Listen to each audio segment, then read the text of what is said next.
Noruega, um país que se localiza ao extremo norte da Europa, na Península Escandinava. Essa mesma localização, que torna o país tão único em beleza, gera condições favoráveis para seus negócios e para a sua indústria.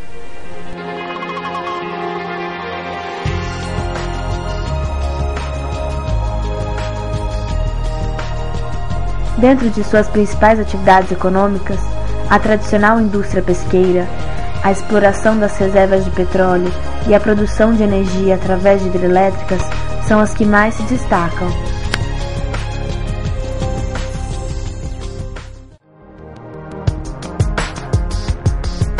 Sua capital é a cidade de Oslo.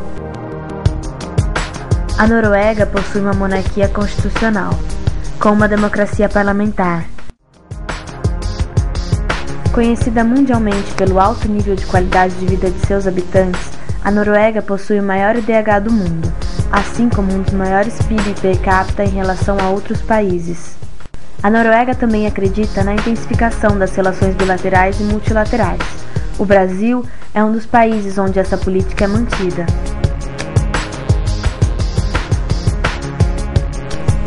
Dentro disso, o intercâmbio comercial entre os dois países está se intensificando e os produtos mais comercializados são o alumínio, a soja e o café brasileiro e o peixe, máquinas e aparelhos mecânicos noruegueses. O Brasil também recebe muitos investimentos por parte de empresas norueguesas. O maior exemplo disso é o caso da Statoil Hydro, que nos últimos anos vem aumentando seus investimentos na perfuração de poços para a extração de petróleo. Movida pela descoberta de reservas abaixo da camada pré-sal do litoral brasileiro, a Statoil Hydro hoje está se direcionando à exploração em águas profundas. A partir das intenções da Noruega em expandir sua atuação no cenário petrolífero brasileiro, nós criamos um plano de negociação para a formatação de um acordo de cooperação entre Brasil e Noruega. Esse acordo visa a exploração do petróleo da camada pré-sal. Acompanhem a seguir o desenvolvimento deste plano. Antes de iniciar a negociação, é preciso conhecer suas variáveis. Por isso, devemos estar informados dos aspectos políticos e econômicos do Brasil e da Noruega, além de possuir dados sobre a Petrobras e a Statoil, que são os principais atores deste processo. Ao falarmos sobre a Statoil, devemos analisar as condições financeiras da empresa para investir no Brasil. Outras variáveis que podem interferir na negociação é a entrada ou não desses países na OPEP e o impacto ambiental que a exploração do petróleo trará para o ecossistema brasileiro.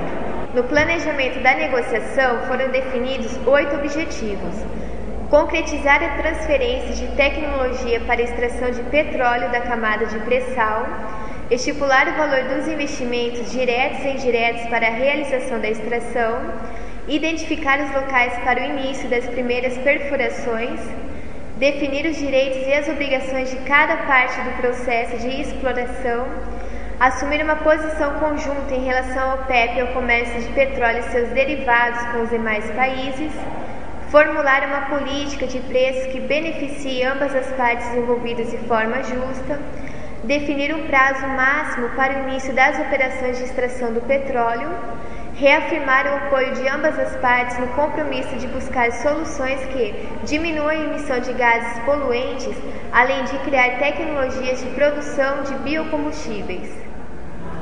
Esta negociação está dividida em duas partes. Na primeira etapa, será realizada uma reunião onde os objetivos da negociação serão expressos para as equipes e, em sequência, se dará o período inicial de discussões. Na segunda etapa, será realizada uma visita às plataformas da Petrobras e da Statoil na Bacia de Campos, terminando com um voo sobre a área onde estão as principais jazidas descobertas na camada do pré-sal. Após este primeiro período, as equipes terão em torno de 1 mês para discutirem suas intenções com suas autoridades de seus países, para depois retomarem a rodada definitiva de negociação e redação do acordo, que durará mais de 5 dias. Na negociação do pré-sal, definimos 2 equipes, uma brasileira representando a Petrobras e uma norueguesa representando a Statoil. Ambas as equipes contam com 6 membros. 2 internacionalistas responsáveis pelos assuntos políticos, internacionais e econômicos de ambos os países. 2 advogados que cuidam dos assuntos jurídicos da negociação. 2 administradores para acompanhar o desenvolvimento da negociação, zelando pelos interesses comerciais e financeiros de ambas as partes. 3 engenheiros que assumirão a parte técnica da negociação, fornecendo informações sobre as condições de exploração do petróleo. Se a negociação chegar a um consenso em todos os objetivos que citamos antes, ela poderá ser considerada completamente satisfatória. Porém, se nem todos os tópicos possam ser incluídos nesse acordo, a prioridade será a transferência de tecnologia para a extração de petróleo da camada pré-sal. Se esse assunto for discutido com sucesso, já podemos considerar que essa negociação será proveitosa. Acreditamos que a partir dessa negociação, Brasil e Noruega estreitem seus laços comerciais e diplomáticos, aumentando o intercâmbio de bens entre eles.